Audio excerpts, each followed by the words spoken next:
Welcome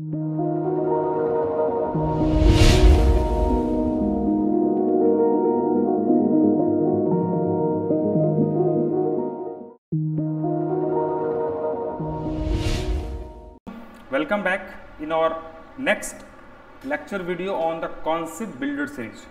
इस concept builder series में हम बात करते हैं छोटे छोटे हमारे concept के बारे में, छोटी छोटी मगर मोटी बातें जिनको लेके हमारे मन में बहुत सारा डाउट होता है बच्चों को मन में, और बहुत सारा हम गलतियां करना स्टार्ट करते हैं। तो आज हम जो टॉपिक पढ़ने वाले हैं this is called business transactions. ये हम नया टॉपिक पढ़ने वाले हैं, बिजनेस ट्रांजेक्शंस। इससे पहले कि हम इस टॉपिक में आए, लेट्स नो कि इस टॉपिक के बारे में जानना जरूरी क्यों है, हम आखिर इसको क्यों जानें। ओके तो सबसे पहला रीजन है, देखो कि हमारे बिजनेस में from morning sunrise to sunset हम बहुत सारी एक्टिविटीज करते हैं।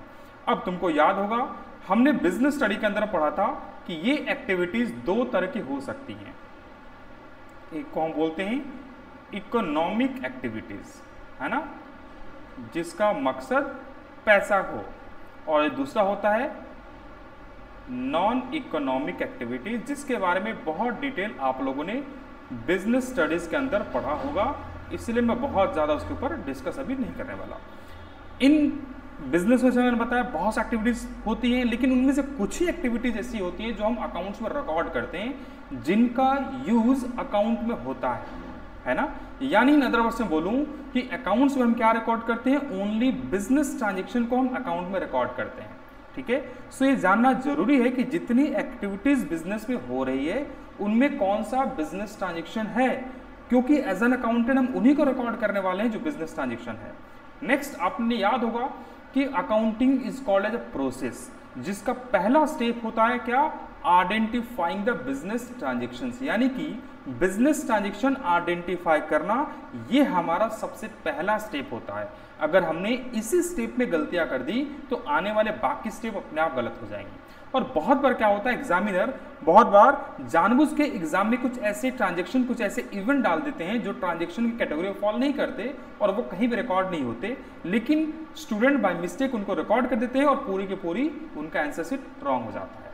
सो ये गलती ना हो, इसीलिए हम इस टॉपिक में आने वाले हैं। ओके, अब मान लो अगर मैं तुमसे पूछूं कि एक बिजनेसमैन अपने बिजनेस में दिन भर क्या करता है, बताओ क्या करता है। वेल गुड, बिजनेसमैन दिन भर अपने बिजनेस में सिर्फ यही करता है ना, अपने वो सामान को खरीदता और बेचता है, या अगर मैं बोलूं कि वो सेल करता है, सेलिंग करता है। अब मैं तुमसे अगर पूछूं कि व्हाट इज सेलिंग, मान लो सेलिंग क्या है, मैं मान लो मैं पीके हूं, पीके मतलब वो पीके नहीं, पीके मूवी वाला दूसरे ग्रह वाला प्राणी, मुझे साधारण शब्द में बताओ कि व्हाट इज सेलिंग। तो तुम सेलिंग का मतलब कुछ इस तरह से बताओगे, अगर तुम ध्यान से याद करोगे कि बिजनेस में जब तुम पिछली बार शॉप में बिजनेस में गए थे सामान खरीदने, तो दुकानदार ने क्या किया था, देखो इस पिक में तुमको दिख रहा होगा, दुकानदार ने अपना सामान तुमको दिया था, है ना, और उसके बदले में तुमने अपने पैसे, अपनी मनी उसको दी थी। यानी कि इन सिंपल लैंग्वेज में बोलूं कि तुम्हारे और बिजनेसमैन के बीच में एक एक्सचेंज हुआ था, बिजनेसमैन का गुड्स और तुम्हारा पैसा। ये जो एक्सचेंज है ना, in simple language this exchange is called are transactions. हम ट्रांजेक्शन के दो मीनिंग देखने वाले, एकदम सिंपल लैंग्वेज में और एक टेक्निकल, थोड़ा सा टेक्निकल लैंग्वेज में। ओके, तो हमने क्या डिस्कस किया कि ट्रांजेक्शन क्या है, it is the exchange of goods और services in terms of money between two persons. अब याद करो, जब बिजनेसमैन सामान तुमको सेल कर रहा है तो पक्का वो भी परचेज कहीं से करके लाया होगा। जब उसने परचेज किया होगा तो उसने अपने पैसे दिए होंगे और होलसेलर ने सामान दिया होगा, यानी इवन क्या हुआ, एक्सचेंज हुआ। अगर हमने अपने स्टाफ को सैलरी पे की तो हमने उसे अपने पैसे दिए, स्टाफ ने अपनी सर्विस दी, यानी कि ट्रांजेक्शन क्या है, it is the exchange of goods और services for money between two entities. ये जो मैं आपको मीनिंग बता रहा हूं एकदम सिंपल लैंग्वेज में मीनिंग है, इसके टेक्निकल और एक दूसरा मीनिंग है जो हम इसके नेक्स्ट टॉपिक में डिस्कस करेंगे। ये जो एक्सचेंज है ना, this exchange is called transactions. Okay, अब थोड़ा सा और एडवांस लेवल में आते हैं।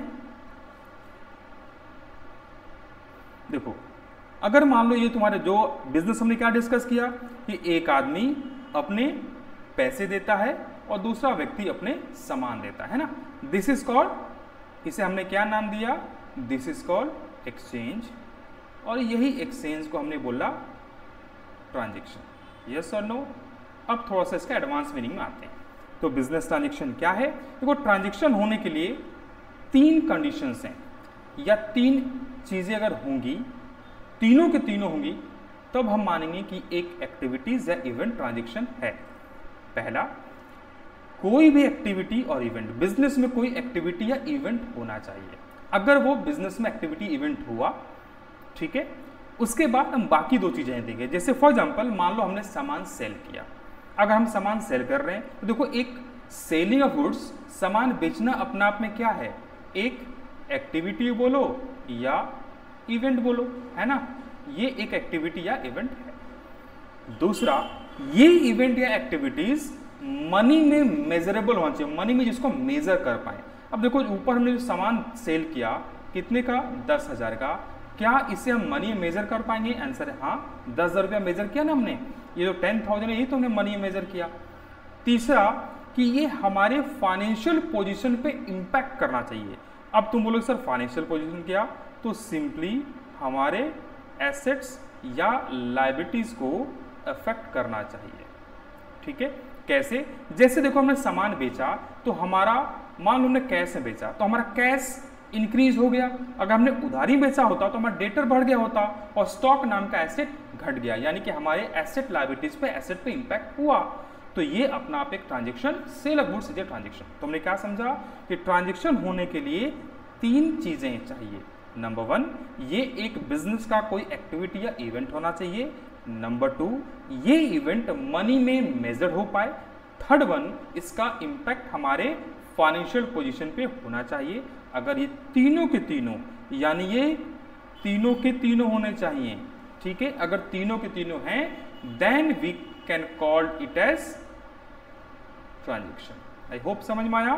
तो कुछ ट्रांजेक्शन देके एनालिसिस करते हैं। तो identify which is a business, इनमें से कौन सा बिजनेस ट्रांजेक्शन है। फॉर एग्जांपल, मान लो हमने कार परचेज किया। अब हम जब कार परचेज करते हैं तो हम क्या करते हैं, अपने पैसे देते हैं, और जो कार का सेलर है, कार शोरूम वाला, वो अपनी कार हमें देता है। लेट्स चेक कि ट्रांजेक्शन है कि नहीं। तो पहला कंडीशन क्या था कि एक एक्टिविटी होनी चाहिए। ये कार हमने बिजनेस से परचेज किया, तो देखो ये एक तो एक्टिविटी है ना, इवेंट है। दूसरा, हम क्या चेक करेंगे कि क्या इनसे हम मनी में मेजर कर पाएंगे।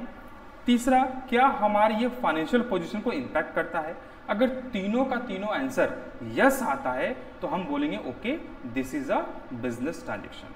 तो बताओ, क्या ये एक्टिविटी है? यस, ये एक्टिविटी है। क्या हम कार को मेजर कर पाएंगे मनी में? यस, हमने 10 लाख में परचेज किया ना, यानी कार को हम मनी में मेजर कर पाएंगे। क्या ये हमारे फाइनेंशियल पोजीशन में कहीं ना कहीं इंपैक्ट कर रहा है? क्या यस कर रहा है। हमारे कैश या बैंक बैलेंस घट रहा है और कार नाम का एसेट बढ़ रहा है। देखो, तीनों के तीनों टिक, राइट टिक है ना, यानी तीनों के तीनों कंडीशन सेटिस्फाइड हो रहा है, that means this is a business transaction. दूसरा, मान लो हमारे फैक्ट्री में, हमारे बिजनेस में आग लग गई और कुछ गुड्स जल गया, गुड्स लॉस्ट बाय फायर। अब बताओ, क्या ये हम तीनों वही तीनों चीजें चेक करेंगे। पहला, कि क्या ये एक्टिविटी या इवेंट है बिजनेस का। दूसरा, क्या इसे हम मनी में मेजर कर पाएंगे। और तीसरा, क्या हमारे फाइनेंशियल पोजीशन पे इंपैक्ट हुआ। तो देखो, ये एक्टिविटी है ना। क्यों? बिल्कुल, क्योंकि बिजनेस में कुछ ना कुछ हुआ, तो ये एक्टिविटी है। क्या हम मनी में मेजर कर पाएंगे? आंसर है हाँ, कर पाएंगे, क्योंकि हम पता कर पाएंगे कितने रुपए का हमारा सामान स्टॉक जला, तो ये भी कंडीशन सेटिस्फाइड किया। क्या ये हमारे फाइनेंशियल पोजीशन को इंपैक्ट किया? यस, ये हमारे फाइनेंशियल पोजीशन को इंपैक्ट किया, क्योंकि हमारा स्टॉक कम हो गया। तो ये क्या है? ये भी एक ट्रांजेक्शन है। So yes, it is a transaction. Next check करते हैं। मान लो हमने अपने बिजनेस में एक स्टाफ को अपॉइंट किया, ठीक है, एक नया स्टाफ अपॉइंट किया। तो लेट्स चेक, वही तीनों चीज चेक करते हैं कि क्या ये एक एक्टिविटी या इवेंट बिजनेस में है, क्या इसे हम मनी में मेजर कर पाएंगे, और क्या इसका इंपैक्ट हमारे फाइनेंशियल पोजीशन पे हुआ। तो देखो, ये एक एक्टिविटी और इवेंट तो है, बिजनेस में कुछ ना कुछ तो हुआ, लेकिन स्टाफ अपॉइंट करना, क्या इस बात को हम मनी में मेजर कर पाएंगे? आंसर है नहीं कर पाएंगे। हाँ, जिस दिन हमने स्टाफ को सैलरी दी तब हम उसके सर्विसेज को मनी में मेजर कर पा रहे। आज हमने उसे सैलरी नहीं दिया, ना ही उससे अभी तक हमने सर्विस लिया है, बस आज हमने अपॉइंट किया है। तो क्या हम इसे मनी मेजर कर पा रहे हैं? ना, हम इसे मनी मेजर नहीं कर पा रहे। क्या ये हमारा फाइनेंशियल पोजीशन को इम्पैक्ट किया? राइट नाउ इम्पैक्ट नहीं किया, फ्यूचर में करेगा, जब करेगा तब जाके हम उसे रिकॉर्ड करेंगे, अभी इम्पैक्ट नहीं किया। तो ये बिजनेस ट्रांजेक्शन है क्या? आंसर है no, it is not a business transaction. Okay, so कुछ और एग्जांपल देखते हैं।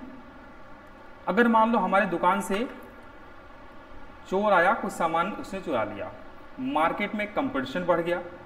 ओके, मार्केट में इन्फ्लेशन यानी महंगाई बढ़ गई, हमने सामान उधारी में सेल कर दिया, हमने स्टाफ को सैलरी एडवांस पे कर दिया, और बिजनेसमैन ने बिजनेस से, दुकान से पैसे या सामान विड्रॉ कर लिए पर्सनल यूज के लिए। तो क्या इनमें से कौन सा ट्रांजेक्शन है? ये तुम्हें करना है खुद, और मुझे कमेंट में आंसर बताना है इसका। अब आते हैं टाइप ऑफ ट्रांजेक्शन। देखो, बेसिकली ट्रांजेक्शन दो तरह का हो सकता है। एक को हम बोलते हैं एक्सटर्नल ट्रांजेक्शंस। एक्सटर्नल ट्रांजेक्शन किसको बोलते हैं? तो एनी एक्सचेंज ऑफ गुड्स और services in terms of money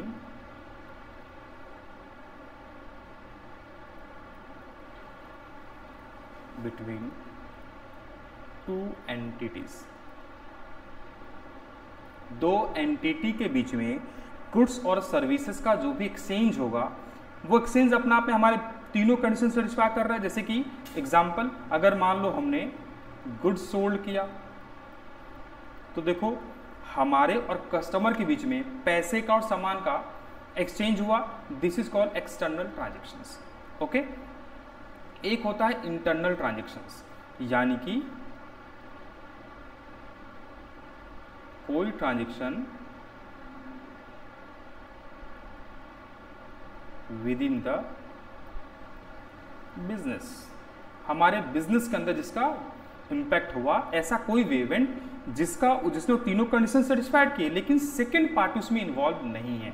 example, अगर हमने अपने एसेट पे डेप्रिसिएशन चार्ज कर दिया, डेप्रिसिएशन याद होगा आप लोगों को ना, कोई भी fix asset except land building, except land, और उसको हम यूज करने से उसकी जो वैल्यू, इकोनॉमिक वैल्यू घट जाती है, that is called depreciation. Okay, अगर मान लो हमने कार परचेस किया, 1 साल कार का इस्तेमाल कर लिया, 1 साल बाद कार की वैल्यू कुछ कम हो गई, ये वैल्यू कम तो हो रही है, यानी कि हमारे फाइनेंशियल पोजीशन पे इंपैक्ट हो रहा है, एक इवेंट भी है, मनी में भी हम मेजर कर पा रहे हैं कितने रुपए का वैल्यू कम हुआ, लेकिन सेकेंड पार्टी इन्वॉल्व नहीं है, ये विद इन द बिजनेस हो रहा है, that's why it is called internal transactions. Okay, अब देखो जो एक्सटर्नल ट्रांजेक्शंस हैं वो दो तरह के होते हैं, एक को बोलते हैं हम कैश ट्रांजेक्शन, दूसरे को बोलते हैं क्रेडिट ट्रांजेक्शन। कैश ट्रांजेक्शन किसको बोलते हैं? when payment is made immediately,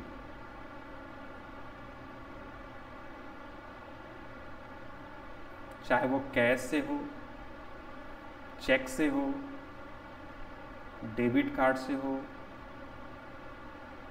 credit card से हो, एक्सेट्रा। अगर पेमेंट ऑफ ट्रांजेक्शन इमीडिएट हो जाएगा, that is called cash transaction. और क्रेडिट में payment of transaction is not made immediately, rather promise to pay in future। जहां पर हम पेमेंट इमीडिएट नहीं करेंगे हम फ्यूचर में पेमेंट करने का प्रॉमिस होता है जहाँ पर, उसे बोलते हैं credit transaction. Credit transaction, cash transaction कैसे आइडेंटिफाई करते हैं हमने क्लास में डिस्कस किया है। अगर आपको चाहिए तो मैं इसके ऊपर हम नेक्स्ट वीडियो बनाएंगे। Okay, so I hope transaction क्या है समझ में आया। So thank you all. It is a concept building series by Naveen Tutorials. Thank you. Keep watching.